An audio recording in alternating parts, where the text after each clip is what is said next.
How's it going, everyone? My name is Derek Afasi. I'm the owner of Afasi Financial Group and RetireSharp.com. Today's topic I want to discuss with you thrift savings plan retirement for dummies. And I don't wish to offend anybody, with this title. I just want this video to be meant for that individual that says, okay, I think I have something known as a thrift savings plan. I'm a federal employee and I want to find out strategies that work most effective if I'm trying to accumulate my monies, and then also more importantly, when it comes time for retirement, how to take monies from this TSP so that I could accomplish my specific retirement goal successfully. Now, a thrift savings plan is very similar to the most common type of retirement plan offered to private employees, which is known as a 401k. So the difference between a TSP and a 401k is a thrift savings plan is offered to federal employees, a 401k is offered to private employees. So these are private institutions. There's also some age limits as well that it's a little bit more favorable on the thrift savings plan aspect. But ultimately, what are both of these trying to accomplish? And what it's trying to accomplish is allowing an individual that's working for a specific company or entity to take a portion of their salary and place it into a type of retirement bucket, something that's going to grow for your retirement years that an individual is able to leverage for their retirement years. So if an individual is getting paid a salary of, let's say, $100,000, and they're offered a thrift savings plan because they're a federal employee, and they say, okay, I want to put 5% of my salary into my thrift savings plan, well, that shows that this individual is placing $5,000 into that plan for the year. So that's not necessarily the only thing that grows this bucket. Yes, the contributions, if you're making consistent contributions, that's going to grow that bucket.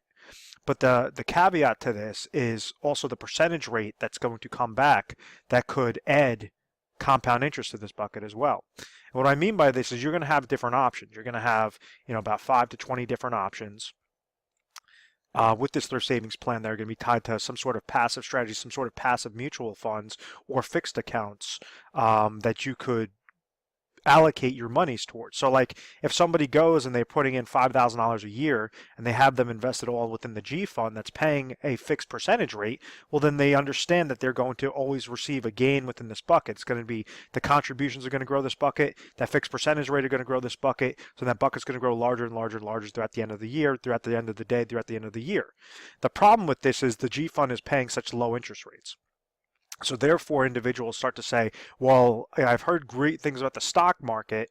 Let me go and invest it into, my other funding options, in between my 5 to 20 different options available to me. I'm going to go and invest my monies into something known as the C fund, which are going to be more of common type stocks. So it's going to be primarily equity-based mutual funds. So let's say if an individual ties their savings plan to a more aggressive equity-based type strategy, and the market does well, they're going to receive a positive interest credit to their thrift savings plan.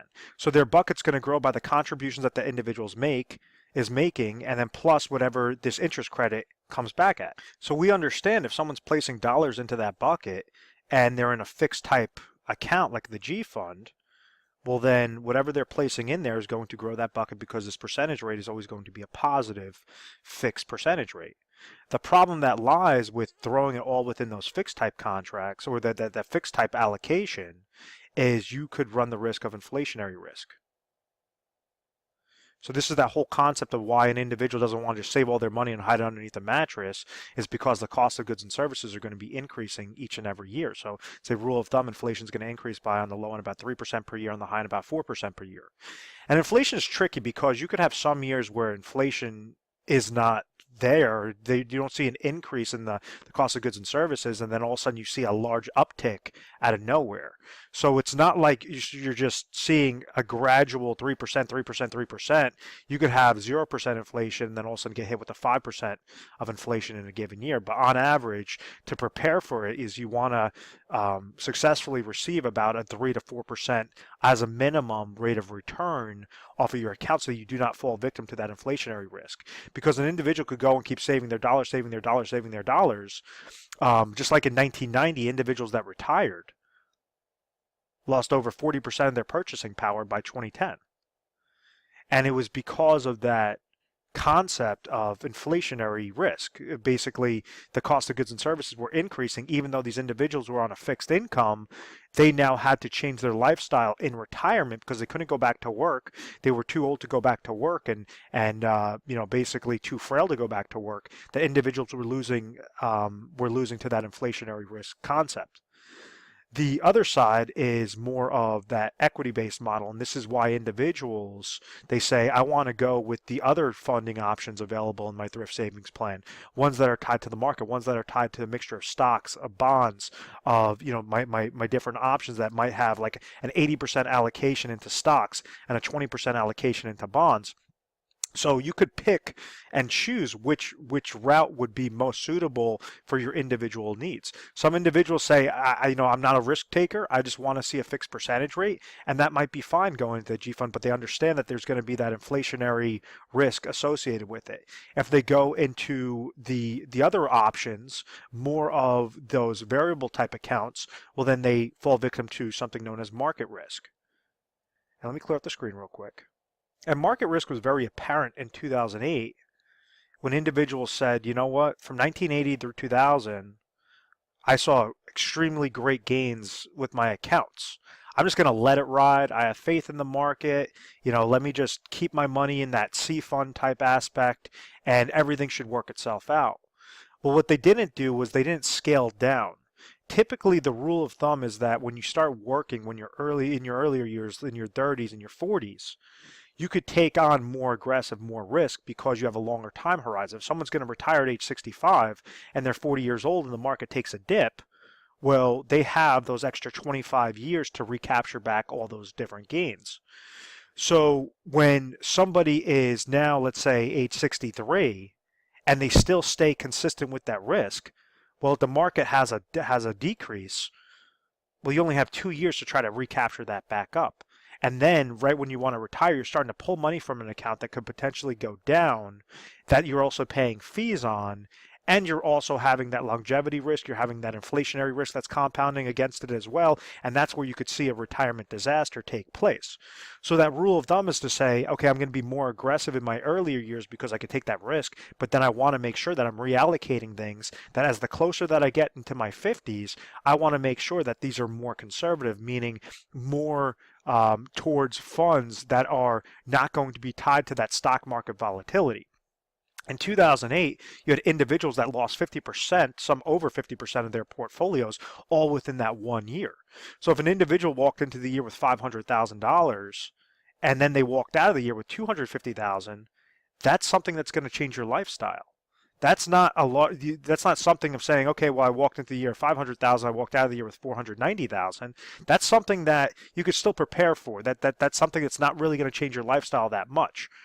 When you take a large hit, due to that downward market losses and due to that reverse dollar cost averaging effect of paying the fees, of receiving that downward market loss, when it comes time to retire, well, now you have to retire off of $250,000 bucket as opposed to that $500,000 bucket. So you just always want to be mindful of, okay, which point am I at right now? How close am I to retirement? What exactly is your retirement number, so that you could plan successfully and you could try to actually plan out a strategy that correlates to your individual needs.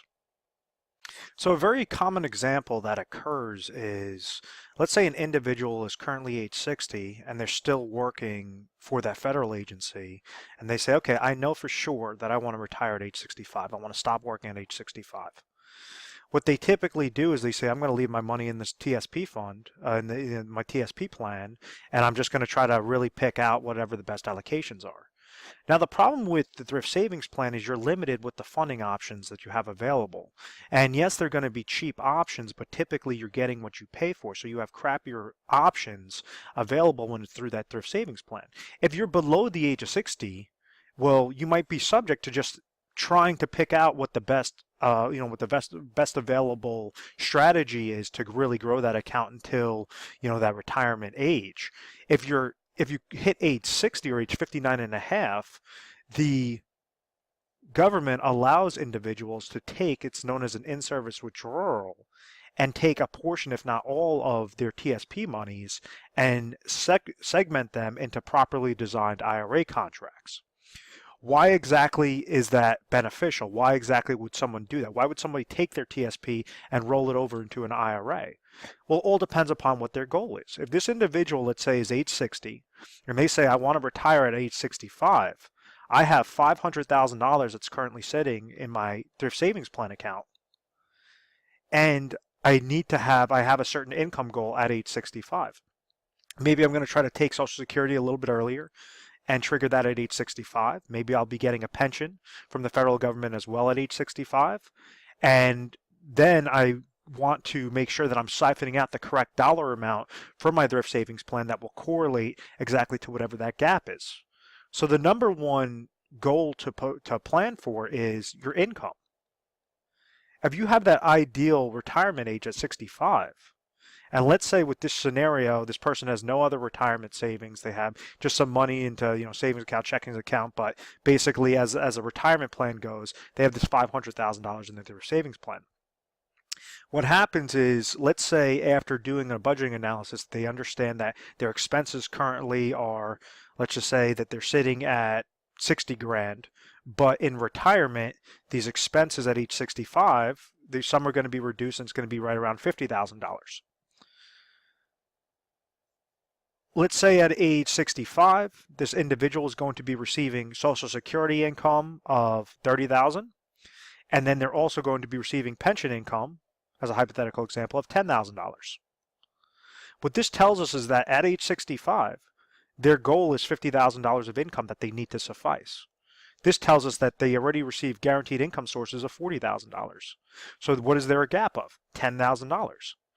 So what a person can do at age 65, because they've hit that age, that basically that the age requirement, that qualification that allows them to take a portion of their thrift savings plan, they could go and roll that over into a specifically designed IRA contract that will produce them with a 5-year deferral, produce them guaranteed lifetime income. And they could use that through leveraging insurance companies through the form of their annuities, in particular their hybrid annuity contract, which allows them to receive guaranteed lifetime income based upon the claims paying ability of the insurance company, and God forbid if something happens to them and they passed away, whatever's remaining in the account value would go to the beneficiaries. So in this really quick example, let's say I have this $500,000, it's only going to be a requirement of $150,000 to place into a specifically designed IRA annuity contract for a 5-year deferral that will produce them $10,000 of income. So this tells us that we didn't just let it ride. We didn't just leave it within those TSP funds and have it fall victim to that reverse dollar cost averaging effect. What you did was you set up a systematic strategy that says $150,000, I'm segmenting that into a contract today to receive that income, that guaranteed $10,000 of income at my age 65. So that day that I hit age 65, this is when I want to call it quits. I'm going to trigger my Social Security income. I'm going to trigger my pension income, and then you could trigger your annuity income. Out of this $150,000, let's say this person is, just for really easy math purposes, let's say that they only live for 2 years, and God forbid they come down with an ailment, they pass away at age 67, and there's nothing happening with their accounts, that they just drew down $10,000, so now you have $100,000 sitting into that IRA annuity contract. Because we're using a hybrid annuity, we're using something known as an income rider, this $130,000 would still be left over to the beneficiaries. So what we're doing is we're scaling down. We're saying, what is the smallest amount of dollars out of this lump sum that we could place into a specifically designed income producing vehicle that will be tacked onto that individual's life. So something that will correlate exactly to that individual's life, that says that till age 60, they're going to trigger at age 65. If this person lives to 120 years old, that income's still going to still come to them. If this person passes away before their break-even point, whatever's remaining in their account value would go to the beneficiaries. So that's what correlates to that income, that income phase. And what do we do? On this concept, that really easy fix, now we have $350,000 left over in the thrift savings plan that we did not touch. So we only utilize the smallest amount of dollars and only as much as necessary to accomplish that income goal. That's important because you have a lot of advisors out there. What they try to do is take the full 500 and they say, hey, yeah, this is going to give you $10,000, but if you took 500,000 and put it into an annuity, that's going to be giving you an extra $30,000, an extra $35,000.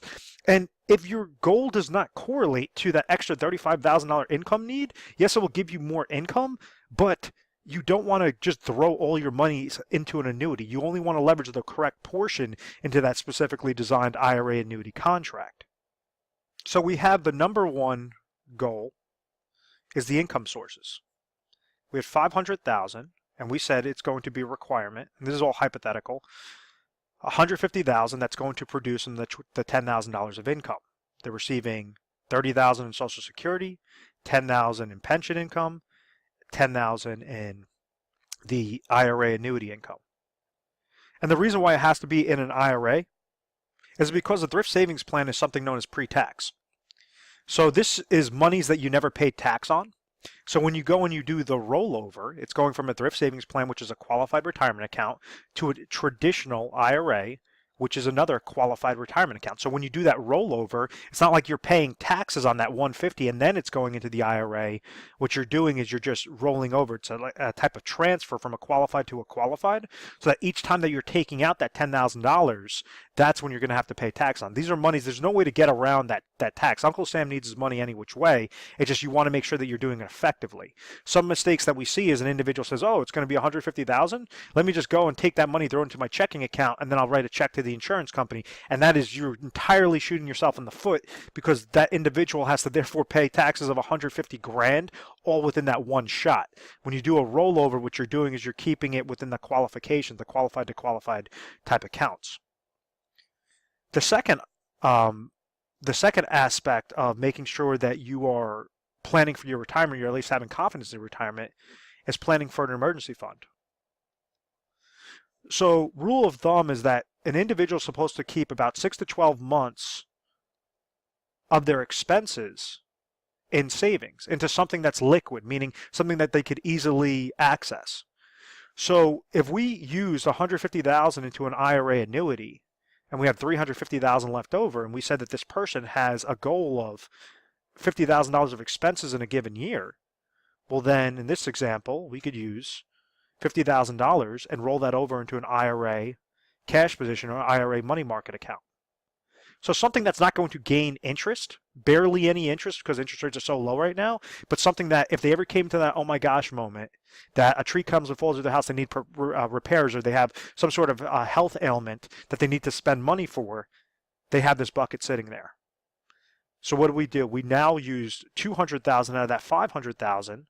We preserved those monies at that age 60. We didn't wait till age 65 to therefore figure it out. What we said is we're going to leverage our age right now. We're going to leverage what are the best deferred contracts right now and make sure that we're scaling it across appropriately. 150,000 went to the IRA annuity. $50,000 went to the IRA money market account. So now what do we have? We have $300,000 left over. And this is where inflationary protection comes in. And you could tackle this in two different aspects. You could use this where individuals could leverage like annuity laddering strategies where they're taking micro portions of that 300,000, and what they're doing is they're scaling it up and they're saying, okay, well, my expenses for at age 65, maybe $40,000 are going to be fixed expenses and $10,000 are going to be inflationary type expenses. What we're going to do is every few years, maybe this goal has to be increased to $53,000 at age 67, and then by age 70 there's going to be $55,000 of an income goal. You could either tackle this by making sure that you're setting up laddering strategies off of annuity contracts, or you could set up your monies to be more on a tactical type approach. Rather than letting it ride with the limited funding options, with those very inexpensive, cheap funding options through the thrift savings plan, an individual could utilize the $300,000 and place it into tactical money management to make sure that they are correlating exactly to their goal. They're trying to have good market gains when the market goes up, but they're making sure that they're protecting their nest egg if the market goes down. So rather than take that guess and say, okay, I'm just going to let it ride with the market, what a tactical type approach does is it allows somebody to have monitoring on their accounts every day and place them with the best possible mutual funds, ETFs, stocks, bonds. So instead of those 5 to 20 different options through the thrift savings plan, what they do is they roll over that remaining 300,000 into what correlates to their risk tolerance, and now you have thousands of different options available to them that's going to correlate to what the best recommendations are to say, okay, if we see certain indicators, certain economic indicators, we see certain indicators in the market, we're going to make sure to scale down your monies. If let's say we're seeing that the waters are clear, well, then we're going to be more aggressive because all of our indicators are showing that, it makes more sense to leave your dollars into a higher aggressive type strategy. So it's more of you're taking a tactical hands-on approach, or that's what the advisor would be doing, rather than just saying, oh, well, let it ride. Yep, it's in the market does well, great. If the market does poor, oh, well. You want to just make sure that it's more on a systematic strategy. What happens with the thrift savings plan is more on a passive type approach, where you're limited on how much growth potential you could place your dollars into unless you're truly monitoring that account yourself, and you're reading up and you're learning all these different aspects of what's going on with the market and how to read market trends and different things like that. So that's why, our typical recommendation is for that individual that's looking to retire, currently age 60, they want to retire at age 65. We're utilizing 150 in that example because that was the best one that came back into an IRA annuity account. And understand these IRA annuity accounts, like the annuity, it's not just like a random annuity contract that you're seeing through like a television commercial and then you're calling up that agency. It's going to correlate exactly to what your age is, exactly to what your deferral growth is, whether you want to have single life income, whether you want to have joint life income with you and your spouse, depending upon where area, what state that you're in. Each state is going to be different. It has to be appropriate to your exact situation. So that will be the top recommendation there. The $50,000 in that money market example is just going to say that your liquid cash. It's not, if the market goes down, this is going to be unaffected. Now, and then you have the remaining 300,000, which we typically recommend in a tactical type approach to really grow your types of accounts. Now, you could place it into different indexing type strategies, ones that gain when the market goes up, does not lose when the market goes down, or you could take a portion of it, throw it more into variable-based accounts to make sure that you're also have those advisors that are monitoring that account appropriately, of saying, we have market trends that the market's going to be having a decrease, so you want to just protect yourself at all times. So rather than a question mark or just saying, yeah, I'll worry about that plan when I get to it and just leave my money in the TSP, if you hit that age 60, you're eligible to go and roll over and to set up an actual plan. Different eligibility requirements if you severed employment. So like, let's say if somebody was working for a federal agency and they quit working there and now they're working for a new company, a private company, they have access with the old TSP account to therefore roll it over. Let's say if somebody is 55 years old and they say, okay, I just retired from my federal agency, you have an access to, or even if you're in your 60s, you have access to those thrift savings plan monies now that you could roll it over appropriately into whatever the top three strategies would be. But what we're not doing is taking that approach of saying, okay, the thrift savings plan, let's roll it over all 100% into a money market account. Let's roll it over 100% onto an annuity. Let's roll it 100% into tactical money management. You want to make sure that you're segmenting it out properly so that you're able to leverage each piece appropriately. So it's taking that 30,000 foot view. Where are you right now? Where do you want to go? And how do you get there most effectively? So if you found value in this video, feel free to give our 1-800 number a call at any time. It's 1-800-566-1002. We're available 24 hours a day, 7 days a week. And when calling over, what you can expect is you're going to speak to an assistant. That assistant's going to ask you, okay, what are you calling in for? You might say, I saw, different videos or listen to a radio show or whatever on the thrift savings plan, retirement plan, either for dummies or whichever video you watched. And they're going to make sure that you're patched over to a specialist that handles your particular area. Based upon, what that specialist is going to ask you, is going to try to uncover, where are you right now? Where are you trying to get to? Do you need income? Is that important to you? Is that something that, you want to make sure that you're leveraging? Or is your Social Security and pension income going to correlate to your goals appropriately, where you don't need to leverage, insurance-based contracts such as an annuities, and you could place more dollars into your fund monies, more into emergency type funds? What is your exact situation? Can you get to your situation of what you're doing right now, or is there a gap in your plan? If there's a gap, there might be some recommendations that specialist is going to make for you and show you what the appropriate plan of action will be. We're an independent agency, so we're not captive whatever you tell us, company XYZ is going to be the greatest thing since sliced bread. So because we're able to leverage all these different companies, we work for the client, we don't work for the companies. So it just makes it a little bit more powerful than when you're walking into a captive type agency, or, an agency that just sells mutual funds, or an agency that just sells life insurance, or just sells annuities. And you're going to see that they're going to try to push that type of product. We work specifically for the client, and we deal on a national basis. So we are A+ rated on the Better Business Bureau. We've always had very good reviews. We've never had any complaints. I believe it's because of our methodical process of making sure education is first and foremost. And hopefully if we educate you the correct way, then we could earn your business. But at the end of the day, I really hope that you found value in this. Please feel free to subscribe to our YouTube channel, Retire Sharp, so you can have access to the most updated videos. Thanks so much, guys.